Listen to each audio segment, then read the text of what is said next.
sudah harus baca sendiri terkait dengan masalah wound care.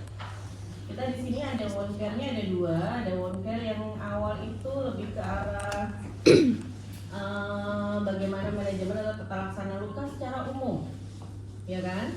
Kalau yang kedua terkait dengan wound care yang lebih khusus lagi, lebih spesifik terhadap untuk luka bakar, ulcus decubitus sama diabetik ini ya, ulcus diabeticus ya. Oke. Prinsipnya dari wound care tuh apa aja sih, Dek? Tahu nggak?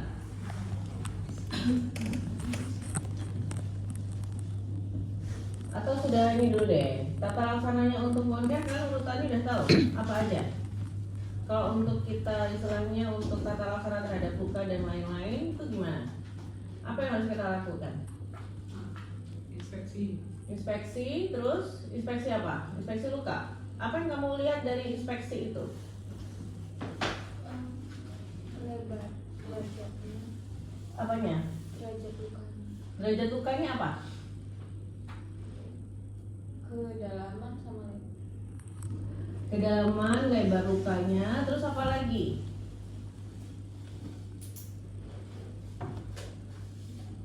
Apa yang kalian lakukan saat inspeksi? Mungkin dari sukanya, Jadi sukanya emang ada apa aja? mungkin yang terkena itu apakah jaringan nekrotiknya atau jaringan granulasi gitu. Jadi kita melihat di lukanya itu ya. Jadi maksudnya gini, kan kulit itu kan memang ada lapisan-lapisannya ya. Itu lebih ke arah nanti kalian tahu bahwa oh jenis luka ini kira-kira sudah sampai kemana. Cuman saat inspeksi itu kan melihat bahwa ini tuh luka ini sudah sampai ke menimbulkan jaringannya itu sudah sampai ke nekrotik gitu. Tadi kan kalau nekrotik itu berarti apa? Jaringannya mati ya kan? Mati berarti dari situ. Terus apalagi ada kayak eksudat atau dan yang lainnya, ada jaringan granulasi. Jaringan granulasi itu berarti kan ada pertumbuhan luka, pertumbuhan jaringan yang melebihi tepi luka. Itu luka-luka kayak gitu tuh memang ada dan memang nanti kalian bisa ketemu di lapangan. Kalau kayak gini apa yang harus kalian lakukan? Kalau misalnya ada jaringan nekrotik, berarti kan kita harus menghilangkan jaringan-jaringan itu, nekrotiknya itu.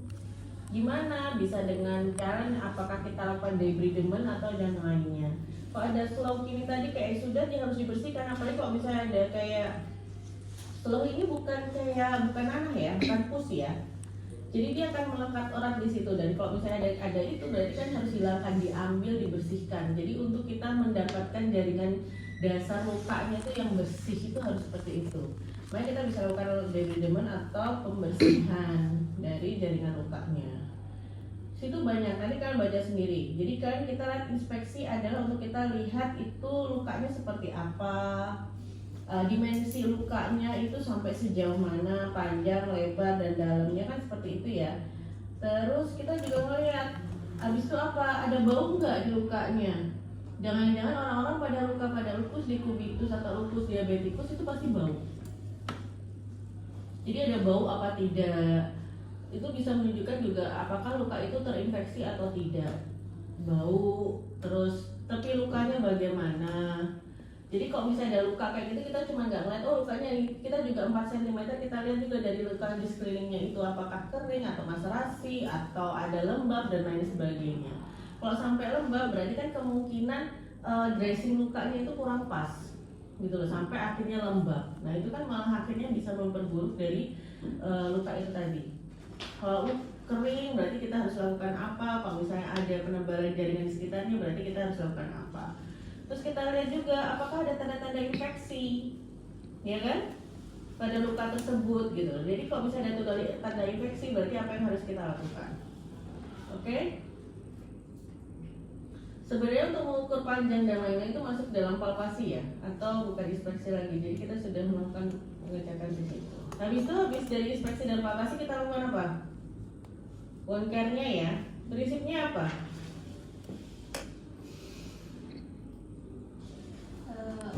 Menutup lukanya. Menutup lukanya. Bisa dengan cara apa, Dek? Bisa menjahit. Terus? Dijahit. Terus Apa? Ya, pokoknya seperti itu ya. Nanti kalian baca lagi prinsip penataan laksana luka. Yang penting adalah dari prinsip penataan luka itu adalah tekniknya aseptik ya. Jadi perhatikan banget kebersihan dan sterilitas dari apa yang kalian lakukan. Teknik aseptiknya, cuci tangan, menggunakan handscoon steril itu wajib. Terus bagaimana kita melakukan irigasi cairan pembersihan luka dan lain sebagainya. Kalau pembersihan atau irigasi itu bisa kalian lakukan pakai cairan apa aja? NaCl, oke. Atau lagi kalau misalnya kondisi darurat sebenarnya kalian bisa lakukan apa lagi? Selain NaCl apa lagi? Kalau sebenarnya kalau misalnya kita bicara air steril kayak gitu tuh bisa kalau misalnya kalian kondisi darurat nggak ada NaCl atau misalnya di rumah dan lain sebagainya, misalnya air yang benar-benar sudah mendidih terus kalian dinginkan itu sudah termasuk air steril, bisa untuk mengeluarkan atau misalnya untuk pembersihan luka. Kalau misalnya nggak ada NaCl, tapi kalau di lingkungan kesehatan pilihlah NaCl. Dan ada juga cairan kayak peroxide dan lain sebagainya, cuma itu benar-benar diperhatikan lukanya seperti apa karena itu bisa merusak jaringan. Oke, pakai NaCl ya. Gimana caranya pakai NaCl? Itu kan bentukannya infus ya, terus kan gimana? Caranya gimana? Bersihin lukanya kan nggak mungkin infus itu tuh kalau kamu pencet itu tuh nggak akan keluar ya. Masukkan jarum, Itu bisa semacam kayak kita coba dulu terus nanti kan dia keluar kayak gini, atau kan bisa juga biasanya kita pakai spet 10 sampai 20 cc kayak gitu, terus kita ambil cairan infusnya baru kita melakukan penyemprotan di area luka itu tadi gitu. Tapi hati-hati untuk jarumnya, jadi bisa dilakukan dengan cara seperti itu ya. Terus baru dilakukan dressing. Kita lihat pemilihan dressing itu juga hati-hati. Kita nggak pernah milih kapas dalam pembersihan luka, nggak bisa. Kasa itu juga hati-hati. Kasa itu juga kasa steril ya. Tapi kalau kasa yang maksudnya langsung kayak lakukan di pas tempat lukanya itu nanti malah hasilnya lengket-lengket dan lain sebagainya, itu malah merusak sebenarnya. Jadi ada pilihan-pilihannya. Kita juga melihat apakah luka itu basah, kering atau apa. Itu untuk menentukan apakah kalian pakai dressing apa untuk luka tersebut. Semuanya di buku ya, kayak gitu. Prinsipnya kan menjaga jangan sampai terlalu basah, dan bahkan luka itu apa dressingnya itu bisa diganti berulang kali tergantung dari luka itu. Kalau misalnya terlalu basah, mengeluarkan cairan bisa seros atau apapun itu memang perlu diganti. Jadi memang kalau misalnya luka atau dressingnya atau penutupnya itu sudah mulai kotor, ya memang harus rutin diganti sampai dia benar-benar kita anggap luka itu kering gitu. Kalau luka itu kering berarti kita anggap proses infeksi dan lain-lainnya nggak ada. Tapi kita bisa juga melihat bahwa apakah itu ada tanda infeksi atau tanda inflamasi. Kan dilihat ada apa? Ada rubor, kolot, dolor, apa lagi? Tumor. Iya, ini bisa tanda-tanda di situ. Tanda-tanda apakah ini infeksi atau enggak. Oke. Bahkan penutupannya bisa kayak gitu bisa kalian lakukan dengan cara apa namanya hecting tadi, atau kita lihat juga bisa nggak di hecting. Kalau nggak bisa ada luka infeksi, apalagi kalau misalnya ada dehiscensi. Tahu kan dehiscensi? Luka yang sudah dijahit terus infeksi, akhirnya luka itu terbuka lagi, itu nggak boleh langsung ditutup. Itu harus kita bersihkan dan kita pastikan infeksinya bersih dulu, baru nanti perlahan kita akan tutup lagi. Maka itu harus terbuka. Oke, kayak gitu. Ya, nanti ada checklist keterampilan situ, nanti kalian bisa baca one assessment-nya. Itu untuk yang secara umum ya. Padahal kita luka secara umum, yang penting kalian tahu tahap-tahapannya, bagaimana kalian melakukan inspeksi inspeksi dulu untuk menentukan itu luka apa, luka yang bagaimana kalian teknik aseptik kalian dalam melakukan wound toilet dan lain-lainnya, memasang untuk steril, pembersihan, terus nanti dressingnya, pilihan dressingnya dan lain sebagainya. Itu untuk wound care yang manajemen yang pertama. Sama sini ada yang mau ditanyakan dulu? Semuanya ada di buku ya, tinggal dibaca. Wound care yang kedua apa dek? Luka bakar. Luka bakar ada derajat-derajatnya. Derajat berapa aja dek? Kalau ada bula itu berarti derajat berapa dari luka bakar?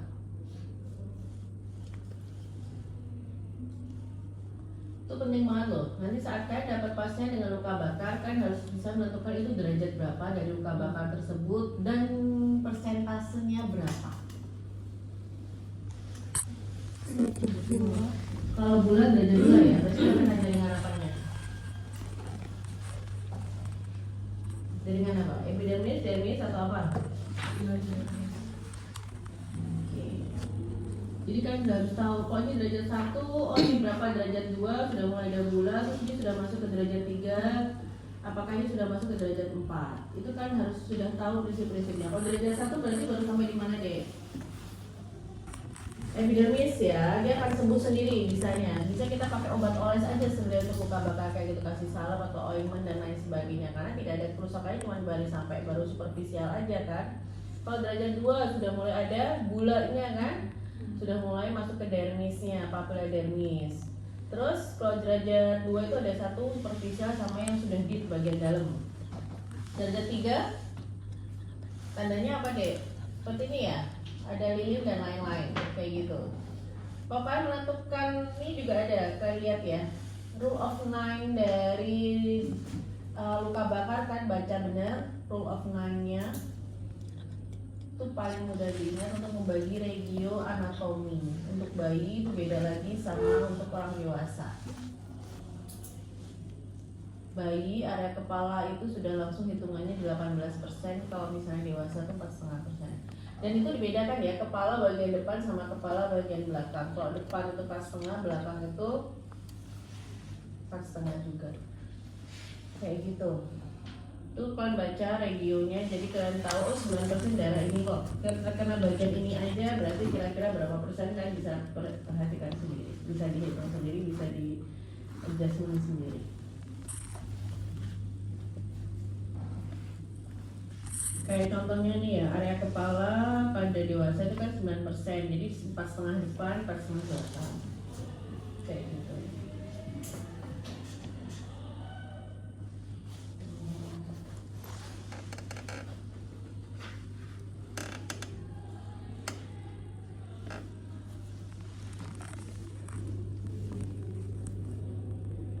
Kalau luka bakar kayak gitu biasanya kita pakai dressing itu basah, jadi harus terus basah.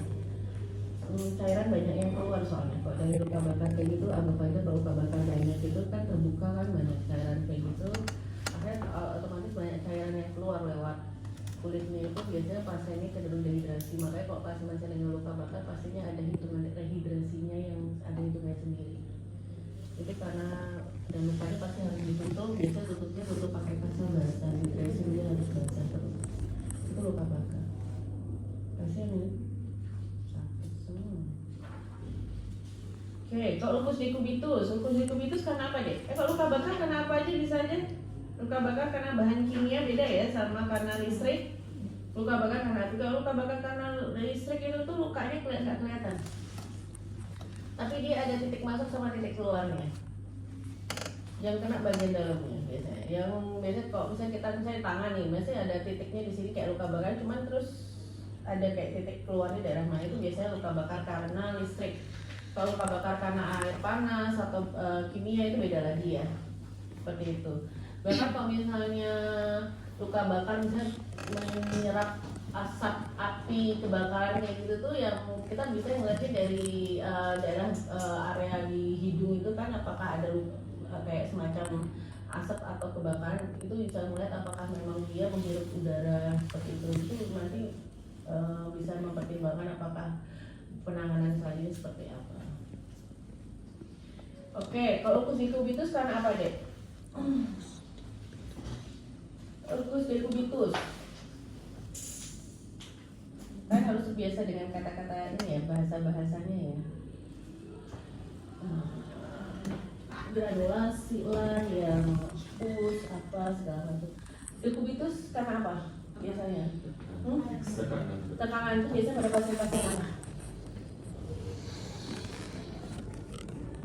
Kan dia tekanan yang berulang dan terus-menerus kan. Berarti kan tidak ada perubahan gerak dari si pasien tersebut. Biasanya pada pasien-pasien yang seperti apa yang seperti itu? Stroke, oke. Pasien-pasien yang dirawat di unit high care, ICU dan lain-lain, makanya perlu ada rutin perubahan posisi pada pasien. Berapa menit berubah posisi? Karena apa? Kita tuh ada tulang-tulang prominent ya kan. Kalau kalian posisi yang sama terus-menerus dalam posisi terus seperti itu dalam waktu yang lama, itu ada penekanan otomatis. Karena tulang-tulang itu kan prominent, dia ada tulang tonjolan tulang itu loh. Kita kan punya seperti itu. Nah, tonjolan tulang itu kalau misalkan ada posisi yang lama seperti itu, dia kan akan menekan kulit yang otomatis saya pendarahan di situ segala macam, akhirnya terjadi perubahan atau namanya ulkus. Kalau kita khasnya karena posisi atau penekanan yang berulang di situ daerah-daerah tertentu itu namanya ulkus decubitus. Jadi jangan kalian bilang ulkus yang lain, itu pasti ke ulkus decubitus seperti itu. Dan biasanya kita anamnesisnya itu berarti kalian lihat dari anamnesisnya biasanya ada background story dari penyakitnya, ya kan? Berarti dia punya entah punya stroke atau malnutrisi atau apapun yang dia tidak bisa bergerak dengan bebas. Ya. Kita bisa baca di situ juga ada di bagian biasanya titik-titik tekanan itu tuh kalau misalkan posisi tiduran berarti entah di sacrum, entah di heels. Jadi di titik-titik prominent pada ada penekanan atau penonjolan pada tulang di situ. Jadi makanya perlu ada perubahan posisi rutin atau mungkin kalau misalnya di high care itu pakai tempat tidurnya khusus gitu loh. Itu untuk menghindari terjadinya penekanan pada titik-titik tubuh pada tubuh pasien. Oke ya, itu ada komorbidnya biasanya segala macam. Ulkus decubitus itu biasanya khas pada titik-titiknya. Bisa bentuknya bisa sampai yang ulkus sekali atau memang cuman bentuknya baru searah laserasi dan lain-lain, itu ada derajatnya. Oke. Ada eritem, ada kalau sudah ada gula dan lain sebagainya. Kalau udah sampai ulkus tuh sudah termasuk ada jaringan hilang tulang dan lain sebagainya. Kelihatan seperti ini.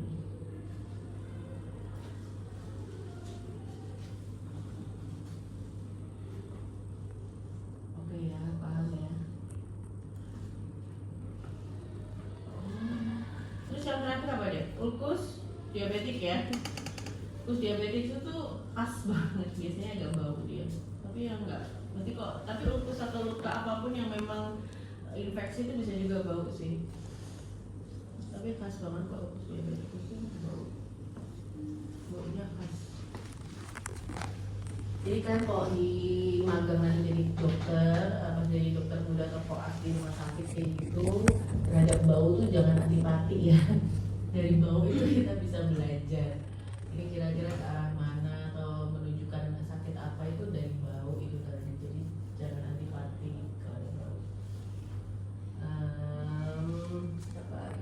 Kalau diabetikus murni memang karena diabetik ya, memang karena faktor-faktor masalah diabetik dan biasanya sampai bisa muncul ada gangren dan lain sebagainya. Tahu gangren?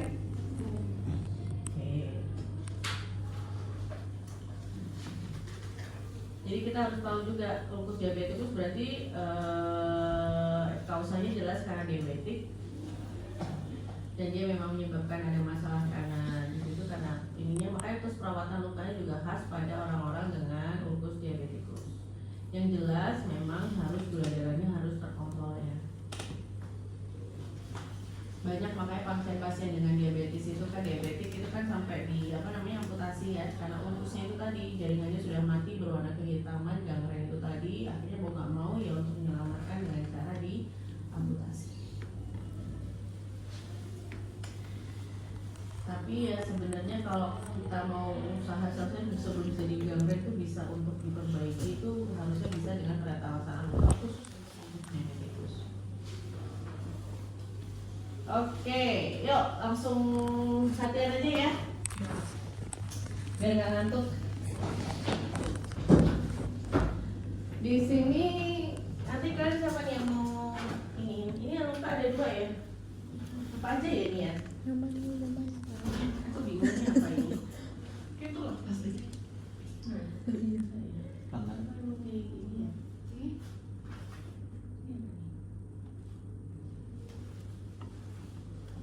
Ini deh, kayak berata laksanaan aja. Siapa yang mau maju?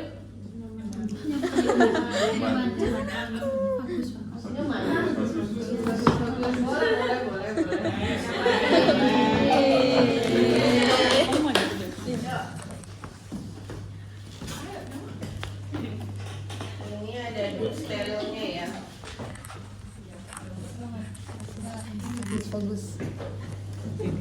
bagus pro. Jangan macam-macam ya sama dokter ini. Bakalan bakal semua. Kalau penataran luka kita pakai yang one pertama dulu ya, yang apa luka penataran luka yang pertama dulu sebelum yang luka bakar dan lain-lain. Mau apa nih? Ini kasa steril ya nih, kasa steril. Ingat ya, kalau sudah di tempat steril tuh ibaratnya tidak boleh asal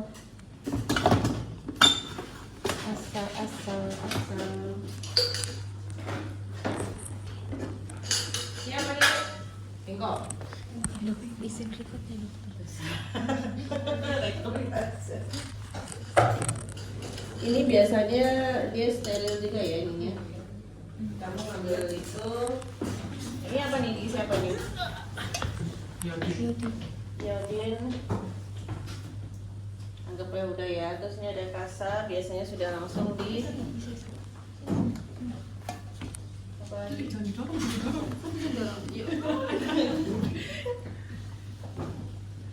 Biasanya alat medikasi kayak gini dia steril. Steril, di pak khusus steril tuh biasanya sudah ada. Ini harusnya steril nih. Ini spet kan, steril ya. Steril. Sarung tangan nggak ada ya dek? Vaselin buat apa? Pada luka yang apa? Kering. Ini namanya apa? Ini aliganit dressing, ini dressing ya dek. Ini ada aliganit dressing buat apa? Sebelum buka saat Buat luka yang seperti apa? bekas operasi itu. Nanti dibaca lagi ya. Ini namanya Sufratul ya. Sufratul itu nama merek deh. Apa ya bahasa ininya ya? Ya inilah. Dia ada apa namanya, ada antibiotiknya di sini. Jadi dia untuk luka ini steril loh ininya. Caranya kayak gitu. Oke. Mana ambil ini, ambil sarung tangan deh.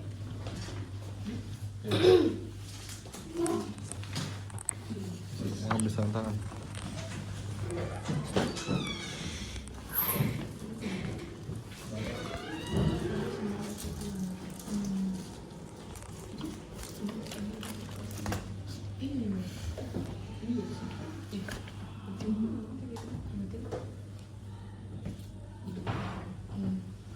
Jadi ini kayak apa namanya?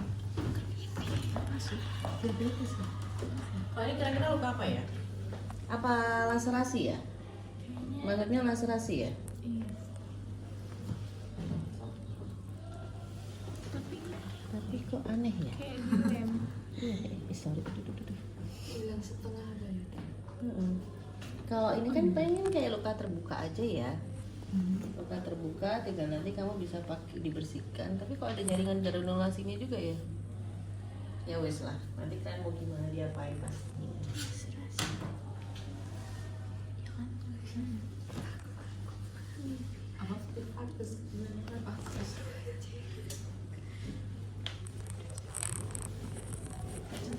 Tunggu tinggal tunggu respon ya.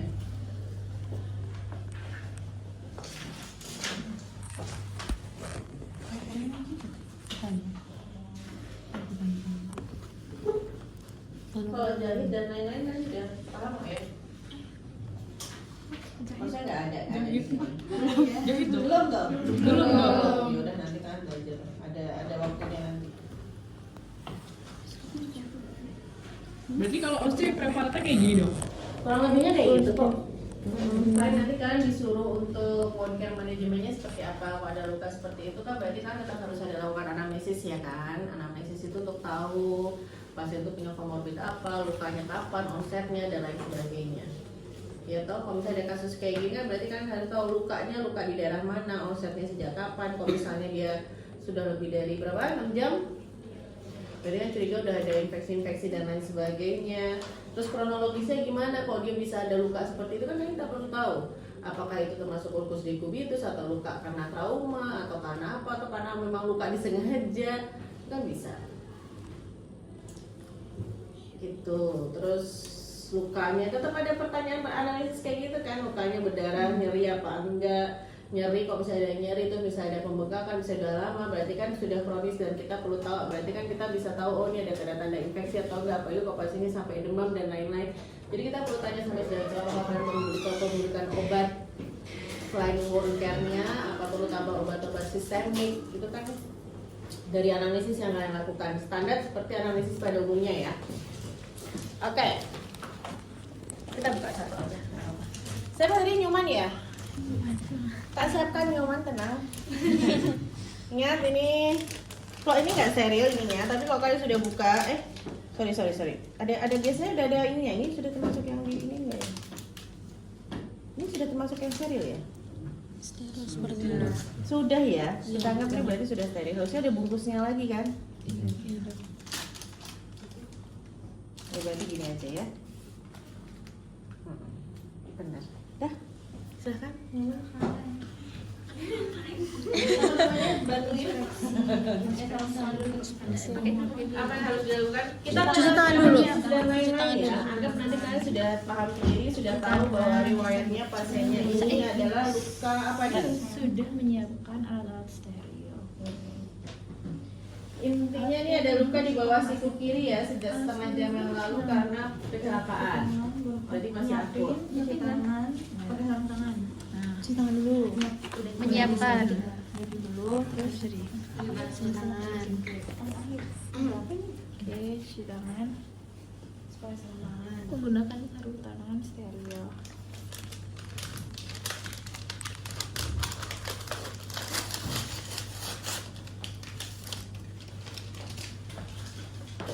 Oh ada ininya tempatnya.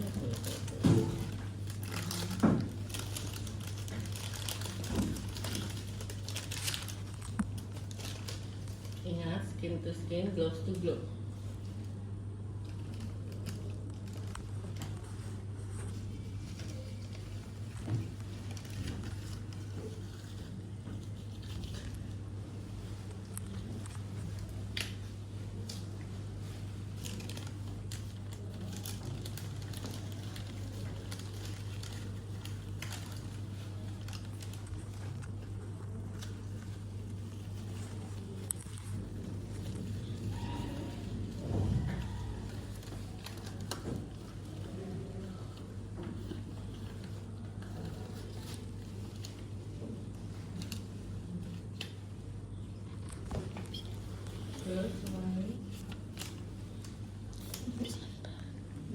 Menilai tipe Infeksi kan inspeksi.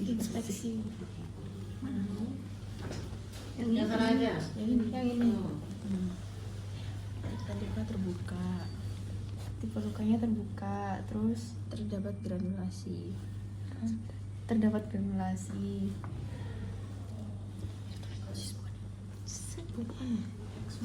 Coba ini kalau ada hitam-hitam ini laki-laki hitam. Emang udah hitam semuanya di Belum. Belum kan? Masih ada itu belum dari diagnosis. Oke. Terus apa lagi? Bau. Itu yang menilai Tidak terdapat bau. Ada eksudat dan transudatnya enggak? Enggak ada. Cairan yang keluar dari eksudat transudat dari cairan itu sudah ada dari luka itu ada apa enggak? Enggak ada. Berarti lukanya clean ya? Iya. Oke. Bau luka enggak ada. Terus keadaan luka, tapi lukanya bagaimana? tidak tahu. Ada tanda-tanda infeksi apa enggak? Enggak. Nggak ada ya. Tadi kan baru 1,5 jam juga, makanya dari kronologi kan setengah jam. Itu juga mendukung bahwa kemungkinan belum ada tanda-tanda infeksi kan muncul. Terus pada pasien tadi ada nggak ada, makanya kita kan dari analisis nggak ada nyeri dan lain sebagainya, anggap nggak ada tanda infeksi ya. Oke, terus pre-war skin. Jadi di antara luka atau lingkungan sekitarnya itu ada 4 cm di area luka itu bagaimana kondisinya, lembab, kering atau apa? Kering. Oke. Kayak gitu. Terus dimensi lukanya berapa, Dek? Dimensi luka. Jadi itu dari masuk inspeksi ya. Pakai ini nggak sih? Harus pakai ini. Oke, dah. Kita anggap itu yang itu berarti sebelum kalian menggunakan seharusnya itu sebelum menggunakan handscoon ya. Oh, di sini sesudah handscoon. Sudah ya? Memakai Oke, sarung tangan jadi steril. itu ngeliat. Oke, terus habis itu apa? Kalian melakukan apa? Won toilet atau berarti? Iya. Won toiletnya gimana? Dibersihkan dulu. Pakai apa? Won toilet atau bersihkan luka? Won toilet dulu tuh sebelum pasang duk steril. One toilet dulu. Won toilet pakai apa deh? Betadine sama kasa steril. Iya. Udah, itu kan kasa steril. Kasa sterilnya ada. Kasa steril mana pakai ini? Kasa steril itu. Udah pakai sarung tangan steril, nggak boleh pegang-pegang yang lain. Itu tuh ini loh. Itu kasa steril. Terus kamu pakai koreng tang apa sih itu namanya? Koreng tang. Tang itu untuk di iya itu steril itu. Misalnya kamu lipat-lipat dulu. Ditata dulu, terus dijepit pakai itu. Terus Cairan betadine. Betadine sirkuler dari luar, sirkuler keluar. Dari dalam keluar. jadi dia menyentuh luka nggak menurut kalian won toilet itu? No, coba dibaca lagi. Won toilet itu menyentuh Berarti di luka sini nggak? ya? Sirkuler keluar. Oh iya. Oh, bagian luar di bagian luar. Yes. Dengan cara digeret gitu apa ditutul-tutul? Digeret. Kayak pagi. Berarti gini. Coba kalian baca lagi. Won toiletnya gimana deh? Won toiletnya. Di area luka apa di daerah? Gini berarti. Tutul daerah mana deh? Sekitar tanpa menyentuh dasar luka. Oke. Berarti di situ. Betul.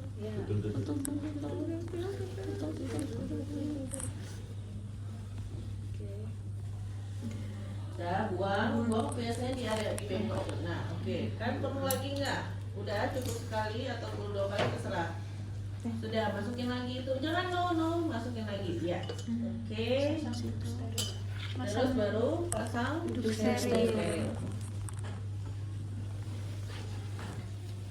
Biasanya berarti area yang kalian kasih itu tuh agak lebih luas ya. Kan jangan cuma satu lingkaran doang tapi agak di luar sekitarnya. Karena kalian akan pasang duk steril.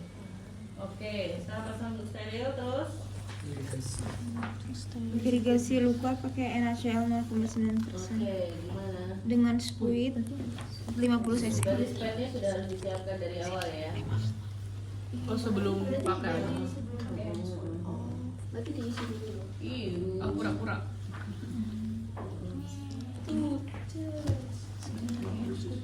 Dani, berapa? 50 sih. 20 sampai 5. Biasanya kalau luka kayak gitu, benar.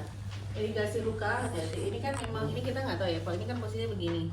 Ini seharusnya bukan di ini bengkok ini fungsinya untuk saat kalian irigasi luka itu nanti biasanya kayak gini nih. Jadi posisi luka itu kita posisikan jadi ini tuh untuk nadai biar gak basah di mana-mana. Kayak gitu. Jadi apa namanya?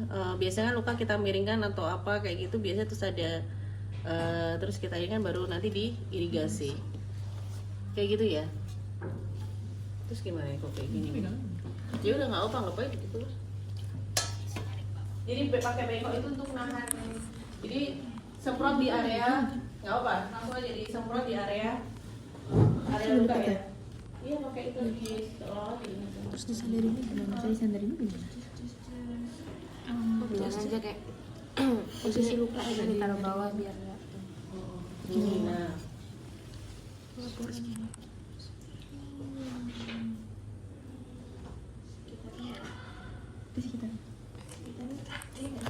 Jadi benar-benar kayak diirigasi ya, disemprot di area luka itu jadi untuk bisa ada yang keluar itu kan nanti keluar barengan cairan itu.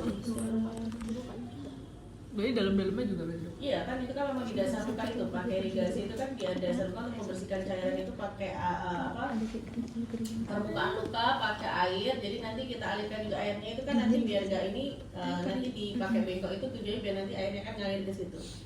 Berarti taruh aja di tengah gitu dok atau gimana? Oh, iya. Polanya. Di sini berarti. Oke, udah sudah dilakukan irigasi terus Mengeringkan kulit. mengeringkan pakai kasta steril lagi kan. Ini ditaruh. Itu pakai ini lagi dok ya? Pakai ini lagi. Iya.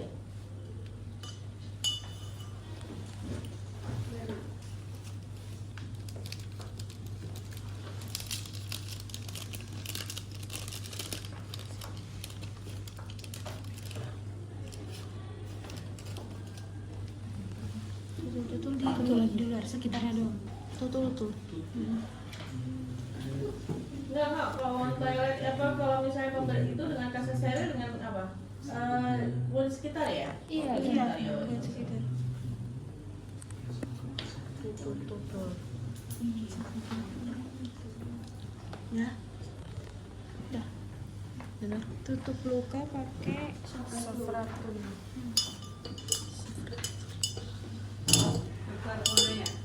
Checklistnya itu yang mana dok? Itu yang awal baru ini doang. Kalau yang ini dia dok?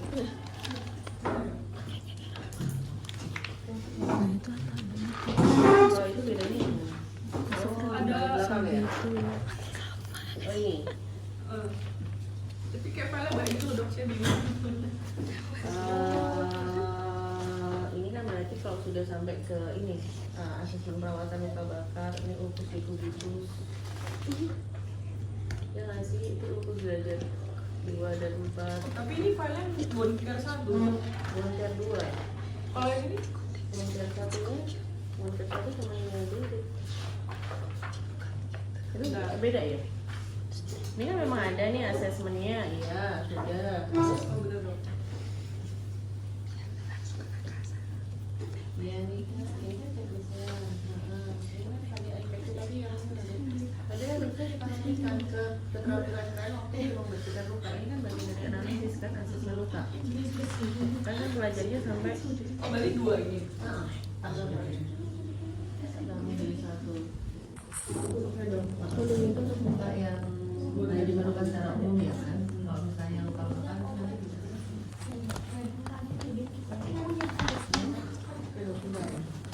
Berarti yang 2 banyak. Sudah ya. Sudah, terus apa? Pakai suprasul. Terus itu gimana? Ini digunting dulu. Iya, digunting sesuai dengan panjang lukanya. Ada ini. Oh, ada itu.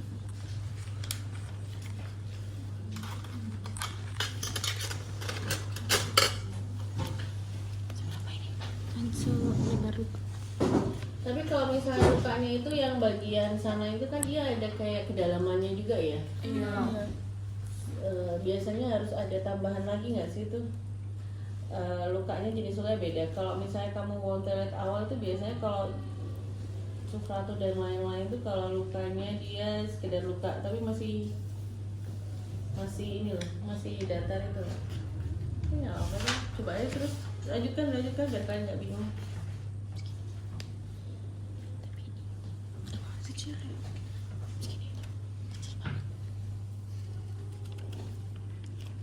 Nggak apa, gunting aja, gunting. Ya, itu steril juga, masih steril, taruh aja begitu. Terus bukanya hati-hati itu. Kamu pakai pinset itu loh, dek, ngambilnya pakai pinset. Jadi satu itu kan dia nanti dia basah. Ini tuh nanti lebih ini lagi bagian ini. Ini, terus nanti kamu ngambil pakai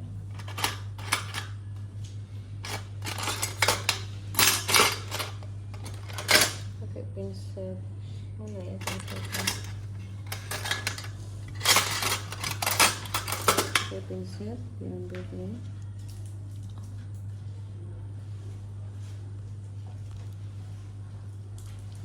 Terus baru ditaruh di, jadi nggak dipegang sama sekali. Paham ya? Oke gitu. Ya. Lanjutkan. Atau mau nyoba masang pakai pinset?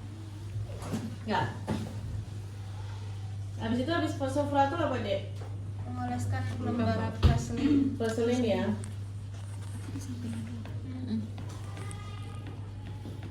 Kurang aja. Reward skin tuh.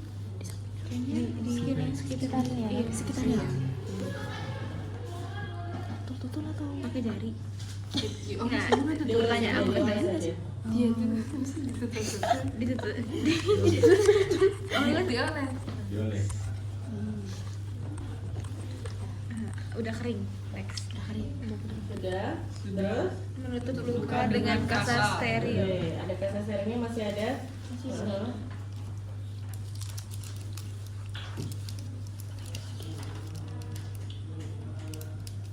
Kasanya kurang ya?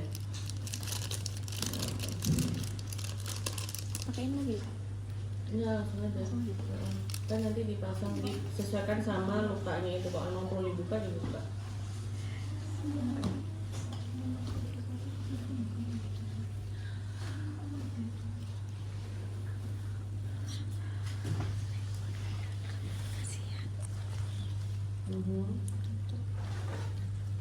Sudah, terus? Melepas tubuh steril. Itu tubuh sterilnya dilepas, terus? Masang plester.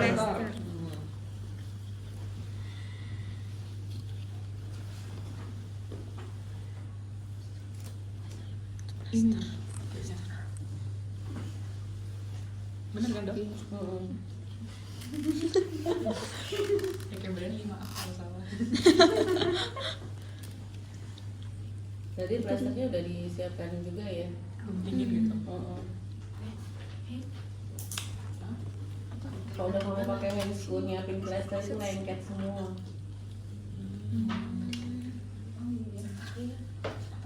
Tapi kalau misalnya digunting dulu itu kan lengket. Itu ditempel di mana?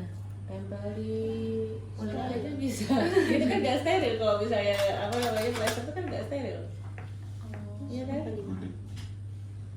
Kayak kalian mau pasang infus itu loh, jadi disiapkan dulu di ini nggak apa-apa. Bentuknya. Saya juga kamu masaknya gimana? Yang rapi ya. Jadi kalau bisa tuh panjang. Jadi kamu mau gimana? Biasanya makanya kan lingkungan sekitarnya juga harus kering kan. Ini tuh paling pasti ada butuhnya nggak cuma satu, mungkin nggak dua. Bahkan kalau misalnya dia lukanya ada dalam kayak gitu, biasanya kita pakai dressing untuk menutup. Kok kan kayak gini, terus ini kita tutup ini, itu nanti akan ada kayak apa namanya celah udara kayak gitu loh. Itu malah ada pertumbuhan kuman di situ. Harusnya kalau misalnya kayak gitu, kita memang akan ada dressingnya. Kayak ini kalian baca lagi ya, kalau luka kayak gitu pasti ada dressingnya untuk nutup daerah itu, baru kita bisa nutup begitu. Kalau misalnya nutup kayak gini, kalau misalnya luka-luka seperti ini yang dia datar, kamu bisa aja langsung kamu tutup, nggak masalah. Tapi kalau ada luka dia ada kedalamannya, itu biasanya harus ditutup untuk menghindari ada udara di situ. Dokter, ininya tuh memang sekecil ini kah? Apanya? Sufratul biasanya sepanjang lukanya. Berarti harus Kalau emang full kamu gitu. butuh 2 atau 3 nggak apa-apa, nggak masalah. Sufratul. Terus ditutup kayak gini. Kalau misalnya mau plester itu juga nanti bebas sebenarnya. Tapi usahakan yang rapi ya.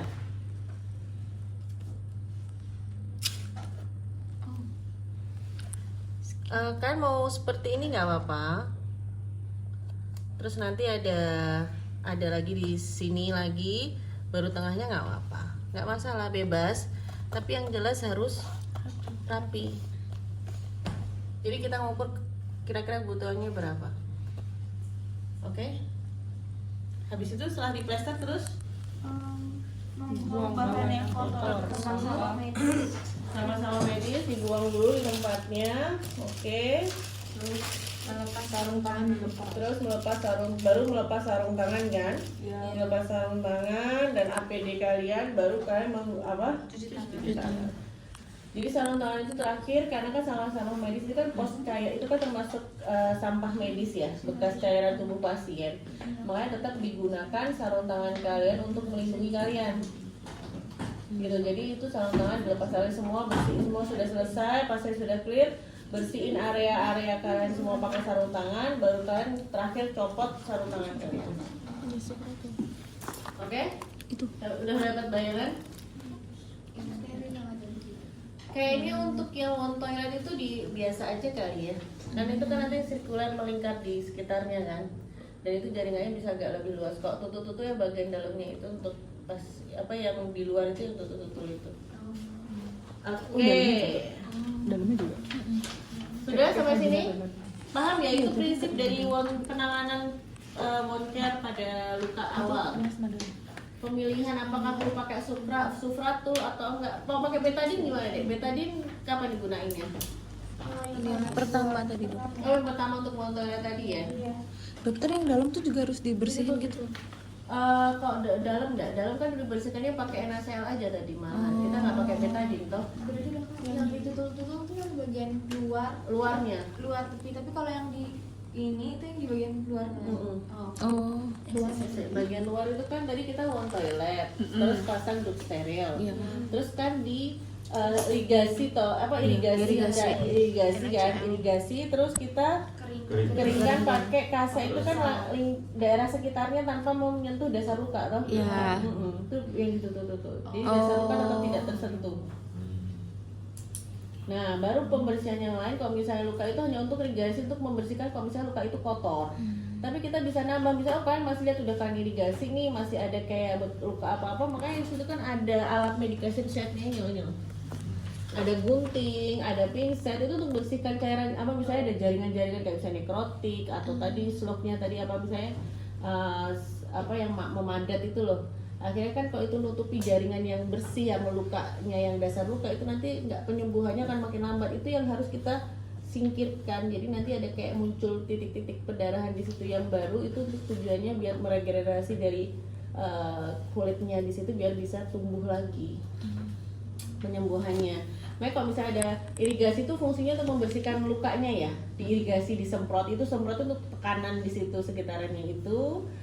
Udah, terus nanti kan ada kalian tandai pakai itu apa pakai bengkoknya tadi. Terus nanti kalau misalnya ada luka dan lain-lain masih bisa ada kalian lihat ada kerikil dan lain-lain atau perlu kan lakukan irigasi ulang, lakukan irigasi ulang. Gitu itu untuk membersihkan luka. Jadi kita membersihkan luka nggak pakai betadine, nggak pakai apa untuk dasar luka ya. Jadi pakai cairan itu tadi. Terus kalau misalnya memang ada nekrotik yang perlu kalian ambil, pakai pinset, gunting-gunting kayak apa gunting jaran-jaran sekitarnya kayak gitu-gitu lah. Bisa nanti dibuang, diambil kayak gitu. Paham ya? Nanti terakhir kamu irigasi lagi nggak apa setelah selesai diirigasi ulang lagi sampai benar-benar ini terus ditutup di daerah sekitarnya kita pastikan kering ya kan. Terus nanti baru bagian dalamnya kita pakai itu tadi sufratul atau apa untuk antibiotiknya baru kita tutup. Bisa bayangin ya? Bisa. Jadi memang kalau betadine dan lain hanya untuk luka di luarnya. Jadi kalau dalam pakai itu tadi. Dressingnya bisa macam-macam tadi ya, bisa pakai sufratul, ada macam-macam kayak aliginat itu tadi, terus apapun.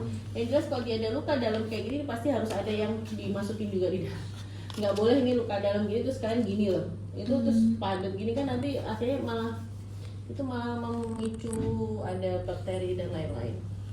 Kalau sampai ke dalam gini, nanti kasanya 1 atau 2, Dok?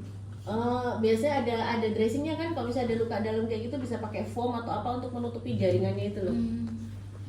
Gitu.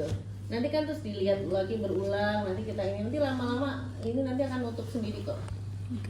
Yang jelas prinsipnya adalah kalau luka itu ada dalamnya, kedalamannya itu nggak boleh kan nutup gini aja. Prinsipnya itu. Dressingnya cukup segini, Dok.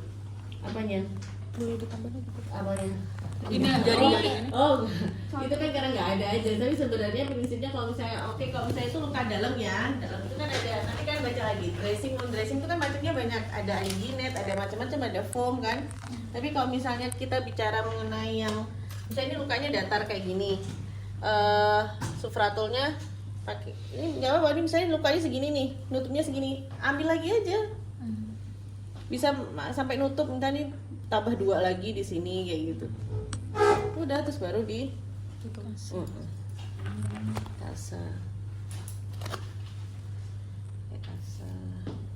kasa ditata aja. disesuaikan sama misalnya nih segini kan, dirapikan, terus tengahnya dulu, atas, set, kita mau kan model gimana yang penting rapih.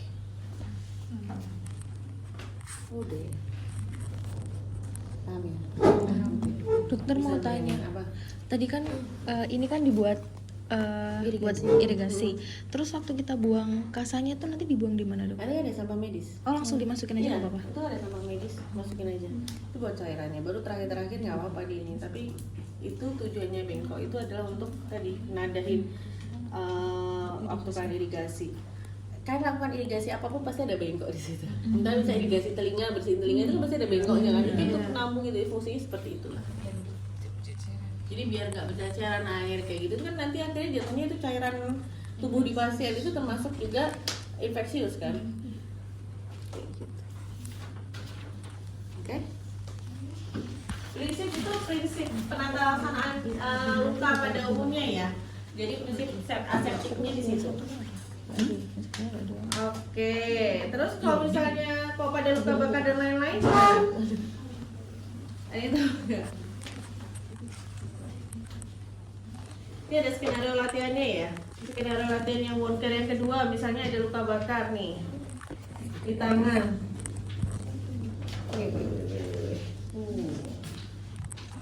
Ada luka di punggung.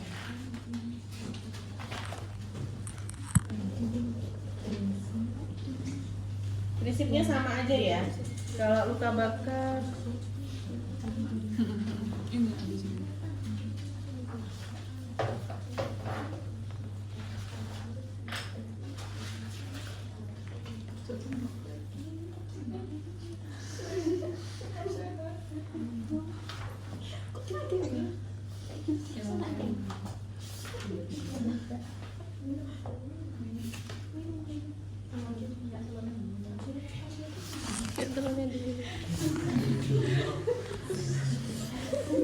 Bukan sehat.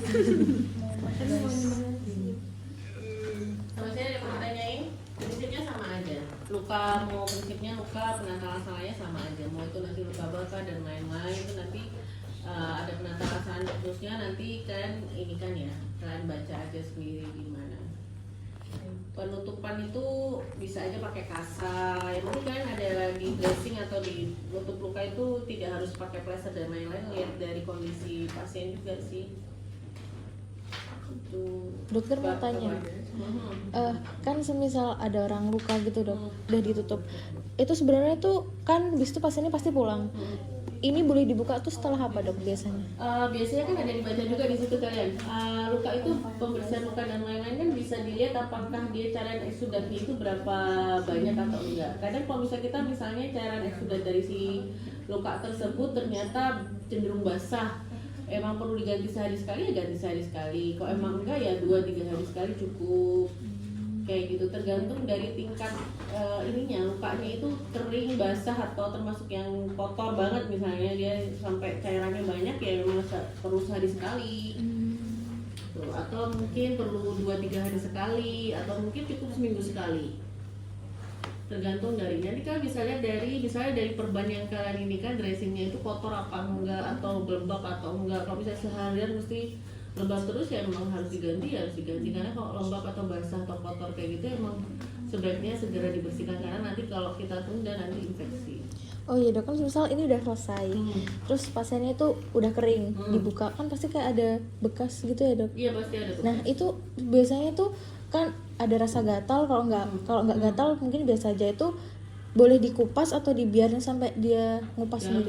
Jangan nanti kalau tambah luka ya nggak apa-apa, makanya tambahan vaselin itu biar mengurangi itu tadi. Tapi memang ada beberapa orang yang alergi terhadap plester. Ada. Jadi plester ini jangan salah, alergi itu banyak macamnya ya dan banyak jenisnya. Jadi jangan kaget-kaget kalau misalnya ada orang alergi karena sesuatu hal yang kita sendiri tidak pernah tahu. Itu bisa aja dia ada beberapa orang plester kayak gini dia itu alergi. Jadi kalau dia pasang kayak gitu jadi merah, bahkan melepuh tuh ada. Jadi ada beberapa pilihan plester yang lain sebenarnya selain ini juga banyak sebenarnya. Jadi ada yang model kayak yang putih yang bisa pegang itu juga ada, atau mungkin ada lagi yang plaster, yang model gini tapi warnanya juga bukan ini, dia akan lebih apa namanya, lebih ramah terhadap orang-orang yang alergi gitu. Bisa ada banyak macamnya. Ada kok macam, ada alergi sama plaster, alergi sama cetirizine atau obat anti inflamasi sel itu juga ada. Terus jadinya bingung ya, kalau misalnya itu alergi terus kasih apa. Dia sendiri alergi terhadap itu gitu loh. Cetirizine alergi, terus sama ada steroid metil kayak gitu dia alergi, terus kasih apa gitu. Jadinya itu ada orang-orang kayak gitu tuh ada. Enggak ada yang amin. Apalagi Dokter izin bertanya. Kalau nanti waktu OSCE apakah ada preparat kayak luka bakar atau luka-luka jenis lain? Atau bisa kita pakai ini? atau mungkin kita kayaknya kalau mungkin baru jadinya aja mungkin pakai itu kali ya, tapi dengan berbagai apa namanya skenario. Jadi kan yang kalian yang perlu kalian latih itu anamnesisnya itu loh, terkait dengan lukanya, untuk menentukan ini luka apa. Apakah luka biasa ini, ataukah kita termasuk luka belakang derajat berapa, atau mungkin ulcus decubitus misalnya.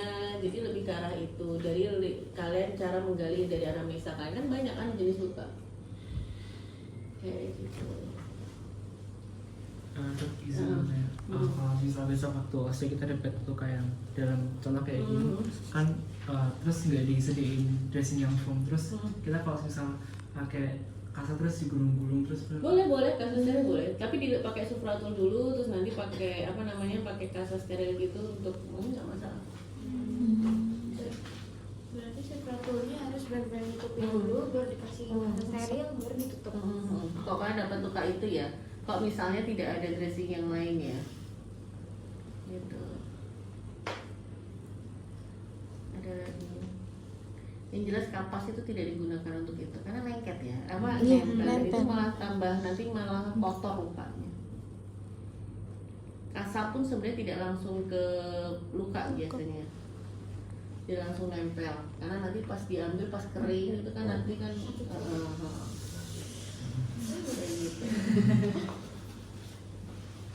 Kalau luka diabetes itu kan biasanya gede ya.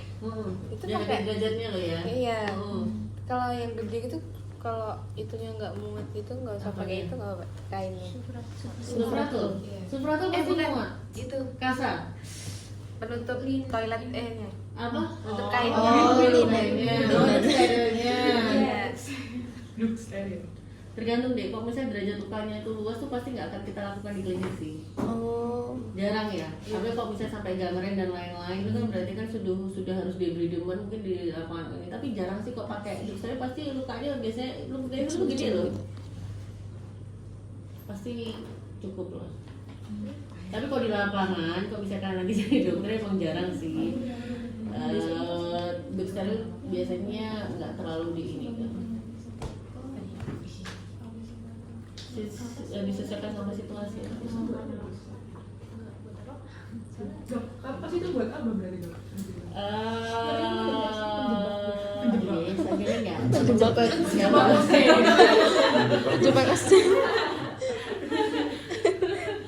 nggak guna ya. Gunanya kan kasar semua tadi ya. On toilet aja tadi juga pakai kasa ya. Kasa. Ya kalau kasa nggak ada berarti, tapi nggak mungkin harus ada kasa. Kan kalau untuk toilet di luar aja pakai kapas nggak masalah sebenarnya, masih aman kan? Kok emang nggak ada ininya. Cari aman. Kasa tuh sebenarnya yang steril tuh nggak kayak gitu. Kalau kalian ngeliat di nanti kalian koas dan lain itu ada pek-pekan kasa khusus dan yang namanya itu disterilisasi itu. Kok sterilisasi itu, barang sterilisasi itu pasti akan terbungkus dan sudah ada data. Sterilisasi pun itu ada masa ED-nya loh, itu ada masa berlaku ya. Jadi itu harus sampai kapan dan bagaimana itu nanti kasanya model pepekan. Kalau udah dibuka berarti udah nggak steril lagi, udah nggak bisa di. Tapi nanti bisa disterilisasi ulang. Jadi sebenarnya nggak yang kayak gini aja, ada yang benar-benar steril itu sebenarnya ada itu biasa di ruang untuk kegiatan di IBS ya, ruang OK itu kasanya memang disterilisasi pakai alat khusus. Tapi kalau untuk luka luar, luka-luka kayak gini cukup sih pakai kasa steril yang setidaknya bukan kasa yang gulung atau kasa ini ya. Begitu. Apalagi yang ditanyain? Apa? Ini bila rasanya mungkin kalau di kehidupan sehari-hari misalnya kita ada anak kecil main bola terus jatuh di aspal gitu, lututnya luka gitu. Kan kita nggak ada alat-alat selengkap ini, misalnya cuma ada betadine, plester, air yang mendidih tadi mungkin bisa. Nah, itu langkah yang benar gimana tuh sebenarnya? Ya udah, kamu kan sudah belajar nih. Berarti langkahnya gimana nih? Kurangi yang nggak ada. Kalau gitu. sebenarnya kan sufratu dan lain-lain itu kan hanya untuk luka yang seperti apa? Apakah semuanya harus pakai luka sufratu? Enggak. Di luar kan sebenarnya kamu bisa pakai kayak betadine dan lain-lain itu kalau bisa cuma laserasi, cuma epidermis yang superficial banget itu bisa kalau kamu pakai cukup betadine dan lain-lain. Bersihkan dulu pakai, kan udah tahu ya ada bisa pakai cairan steril itu sebenarnya seperti itu. Sebenarnya sudah cukup sih sebenarnya. Betadine dan lain-lain itu kan hanya tidak terlalu ini ya. Memang dia ada antimikrobanya, cuman kalau saya untuk pembersihan luka, tujuannya hanya untuk pembersihan luka, pakai itu aja, air aja sebenarnya sudah cukup tuh. Gitu. Malah kadang luka itu tidak harus ditutup malahan. Kalau ditutup malah bikin lembab, ya kan? Kalau emang biarkan memang kalau misalnya cuma laserasi biasa, superficial malah nggak usah ditutup, biarkan aja kering kayak gitu. Tapi kenapa ya dok, kalau misal abis luka tuh kayak setelah lukanya udah hilang tuh kayak muncul keloid gitu loh dok? Keloid itu tidak muncul pada semua orang loh. Oh keturunan ya dok? Genetiknya dari yang bersangkutan memang dia seperti itu, dan itu termasuk jaringan semua, itu termasuk abnormal kan? Keloid, karena harusnya pertumbuhan jaringan itu seharusnya rata sesuai dengan awalnya. Kalau itu kan berarti ada kelebihan dari hipertrofi dari jaringan lukanya itu tadi. Nah itu yang harusnya itu ada tindakan medisnya, tapi termasuk tindakan estetik. Bukan tindakan medis yang maksudnya urgensi atau emergensi dari pasien ya, itu udah termasuk tindakan estetik keloid itu. Dan itu tidak semua orang seperti itu biasanya sudah dari bawaannya dia memang cenderung luka-lukanya itu memang muncul keloid kayak gitu tuh biasanya genetik dari pasien itu sendiri sih. Kalau misalnya kita kayak misalnya luka terus lecet terus habis itu sebenarnya nggak ada keloid, tapi kayak pas udah sembuh itu jadi kulitnya tuh jadi kayak lebih gelap, itu kenapa deh?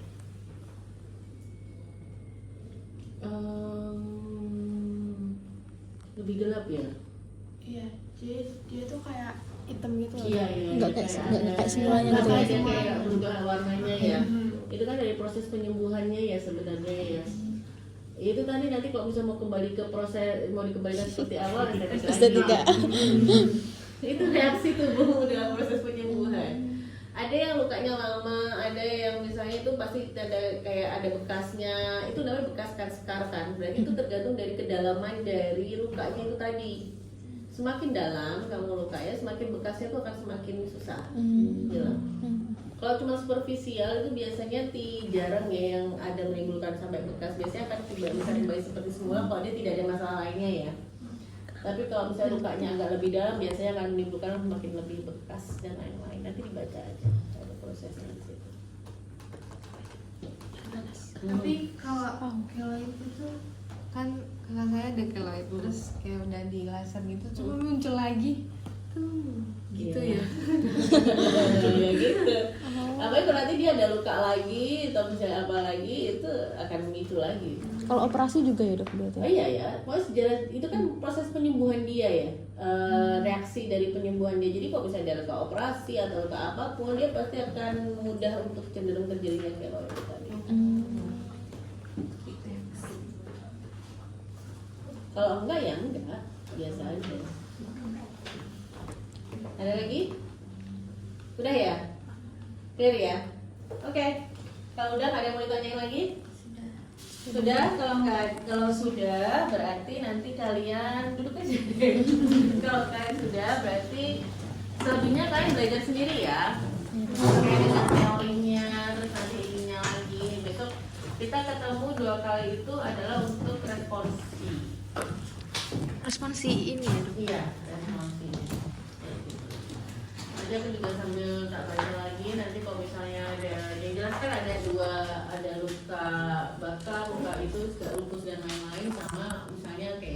prinsipnya adalah penyembuhan luka tadi itu tadi prinsipnya seperti itu. Jadi kalian pelajari dulu, yang penting ada teknik aseptiknya, bagaimana kalian wound care-nya, terus bagaimana wound dressing-nya. Oke? Sudah? Kalau sudah, kita cukupkan. Intinya kan kita lebih ke keterampilan kalian ininya ya. Jadi teorinya baca sendiri.